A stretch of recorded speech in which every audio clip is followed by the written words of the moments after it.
कुछ और एक बात और कह दूं आपसे, मैं अपनी जिम्मेवारी पे कहूं, दावे से कह दूं, घर की रसोई पवित्र कर दो, सब अपने आप पवित्र हो जाएगा। और घर की रसोई यदि पवित्र नहीं है तो आप कितना भी पवित्र कर लो, घर पवित्र नहीं हो पाएगा। हमारे ब्रज के एक संत हैं, वो किसी के भी घर में भोजन करने जाते हैं ना, पता नहीं उनकी जीव में पता नहीं क्या ऐसा भाव है, वो कहते हैं पहले दही खिलाओ, अपने घर की निकाली हुई दही खवाओ। वो दही चख करके पता कर लेते हैं कि इसके घर में तामसी वस्तु तो नहीं आती, खट्टी है। अब खटास तो कई बार हमारे घर में भी होती है, लेकिन उनका पता नहीं एक अलग ही तरीका है। मैंने उनका अनुभव किया, वो जहां भी जाते हैं घरों में कहेंगे अच्छा तुमने भोजन पाती में, सब बाद में पहले अपने घर की थोड़ी दही चखाओ। वो दही चखते हैं फिर बताते हैं पाऊंगा कि नहीं। यदि दही चख करके उनको कुछ भाव लगा तो पाते हैं। और निश्चित है आप जांच करवा लें, उस घर में कभी प्याज लहसुन आई ही नहीं होगी जिस घर की दही खा करके वो राजी हो जाए। अद्भुतता है। तो भैया प्याज लहसुन खाने से पाप नहीं लगता, प्याज लहसुन खाने से आप घोर नरक में जाओगे ऐसा नहीं है। ये स्वाद की वस्तु है। बाहर पालो कभी कभी चलेगा, एक आध बार छुट्टी है, पर मेरी प्रार्थना तो केवल इतनी, अपने घर के भीतर मत लाओ, रसोई में मत बनाओ। यदि आप वैष्णव हो तो, वैष्णव नहीं हो तो फिर तो कोई बात ही नहीं। वैष्णव कौन? जिसके घर में ठाकुर जी वो वैष्णव है। या तो ठाकुर जी को कहीं और छोड़े आओ, या फिर बताओ यार, मैं कभी कभी कथा में कहता हूं, पत्नी ब्याह करके नए घर में आती है, अपने पति के लिए बदल जाती है। बच्चे उनकी बहुत इच्छाएं होती हैं, लेकिन माता पिता के लिए अपनी इच्छाएं दबा लेते हैं, बदल जाते हैं, जैसा माता पिता चाहते हैं वैसे बन जाते हैं। पत्नी पति के लिए बदल जाती है, पति पत्नी के लिए बदल जाता है, बच्चे माता पिता के लिए बदल जाते हैं, माता पिता बच्चों के लिए सेक्रीफाइस करते हैं। लेकिन हम लोग अपनी जीव के स्वाद नहीं छोड़ सकते ठाकुर जी के लिए। हम ठाकुर जी के लिए इतने नहीं बदल सकते। तो आपका बाकी सारी क्रियाएं करना व्यर्थ मात्र है। इसलिए कभी जभी की छुट्टी है कोई बात नहीं, चीट डे तो सब जगह होता है।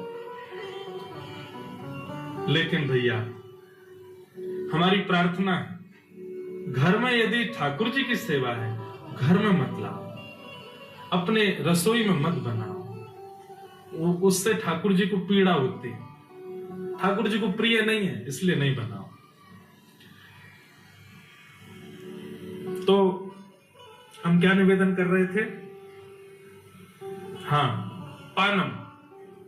तो पहला कलयुग का निवास है द्यूतम यानी कि जुआ, दूसरा कलयुग का निवास है पानम यानी कि भक्ष मांस भक्षण करना, मदिरा सेवन करना, तंबाकू खाना, सिगरेट पीना, बीड़ी पीना और ये सारे दूषित पदार्थों का सेवन करना, इन सब में कलयुग का निवास है। द्यूतम पानम। पानम का अर्थ कई लोगों ने कथा में लगाया, बोल महाराज जी पान के लिए मना कर, ठाकुर जी को तो भोग लगता पान का। पान के लिए मना नहीं है, तांबूल तो प्रिय है ठाकुर जी को, मुखवास तो अच्छा लगता है ठाकुर जी को। तंबाकू के लिए मना है, तंबाकू नहीं सेवन करना चाहिए, मदिरा नहीं पीनी चाहिए, मांस भक्षण नहीं करना चाहिए, और वैष्णवों को प्याज लहसुन नहीं खानी चाहिए। और इसके पीछे कारण क्या है? हमारे प्रियतम को जो प्रिय नहीं वो हमको प्रिय कैसे हो सकता है? हमें ठाकुर जी को प्रिय नहीं है तो हम क्यों खाएं? इस भाव से। बाकी कोई जघन्य पाप नहीं है बंधु।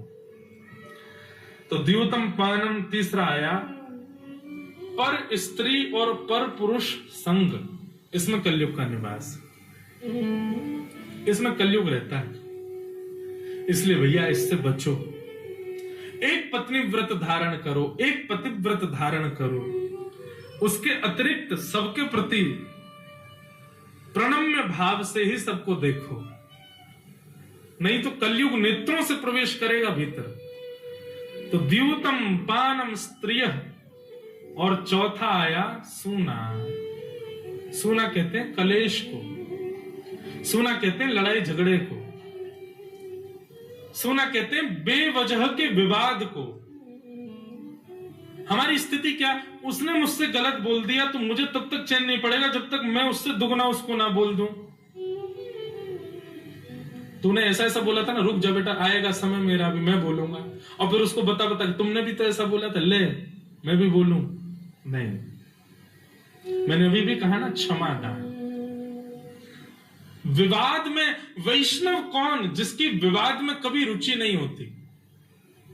कोई कितना भी लड़े झगड़े, वैष्णव मौन रहता है, चला जाएगा उठ के, विवाद नहीं करेगा, पलट प्रत्युत्तर नहीं देगा। लड़ो नहीं, झगड़ो नहीं, इसमें ज्यादा रुचि मत रखो। तो द्यूतम्पानम स्त्रिय सूना, ये 4 स्थान हो गए। 5वां स्थान प्रदान किया कलयुग को अनीति से कमाया गया धन, बिना मेहनत के कमाया गया धन, उसमें कलयुग का निवास होता है। इसीलिए ब्राह्मणों को दक्षिणा दी जाती है, दक्षिणा उनकी मेहनत का फल है। बंधुओं, ब्राह्मण बहुत मेहनत करता है। कैसी मेहनत करता है? आपके घर में आएंगे, वेदी बनाएंगे, सब सजाएंगे, सारे ग्रह नक्षत्रों को विराजमान करेंगे, फिर मंत्रों का उच्चारण करके देवताओं को बुलाएंगे, सूर्य देव पधारो, नवग्रह पधारो, वरुण देवता पधारो, हनुमान जी पधारो, सब देवताओं को मंत्र बोल करके बुलाएंगे।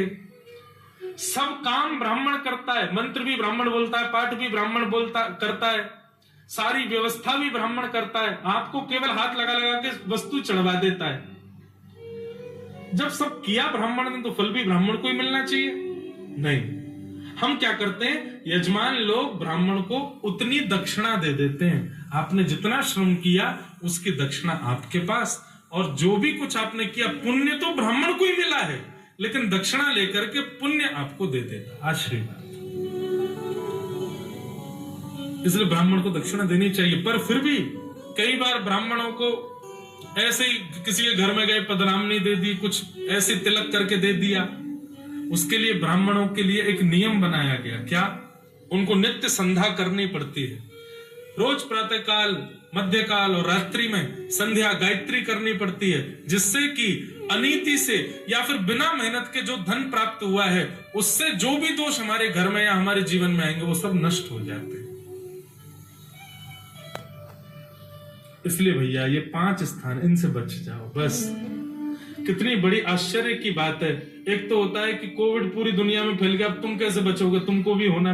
लेकिन सोचो, कोविड 5 लोगों में ही फैला है और तुमको उन 5 से ही बचना है। ये तो बड़ा आसान है। लेकिन फिर भी 5 लोगों में कोविड फैलता फैलता पूरी दुनिया में फैल ही गया। ऐसी कलयुग है भैया। स्थान इसके 5 ही हैं, लेकिन इसने प्रभाव हम सब पर डाल रखा है। तो इसका मतलब क्या है? इन 5 से कहीं ना कहीं तो हम छुए हैं, इन 5 से कहीं ना कहीं तो हमारा स्पर्श हुआ है। ढूंढो, निकालो, इन 5 में से किसने आपके अंदर कलयुग को प्रविष्ट कराया है? द्यूतम्पानम स्त्रिय सूना और जात रूप मदात प्रभो, अनीति का धन, इन 5 में से खोजिए किसने आपके ऊपर कलयुग का प्रभाव डाला है। उसी स्थान को बंद कर दीजिए और जीवन में संकल्प ले लीजिए, इन 5 स्थानों पर नहीं जाएंगे। कलयुग आपका कुछ नहीं बिगाड़ पाएगा। यही प्रोटेक्शन है भैया।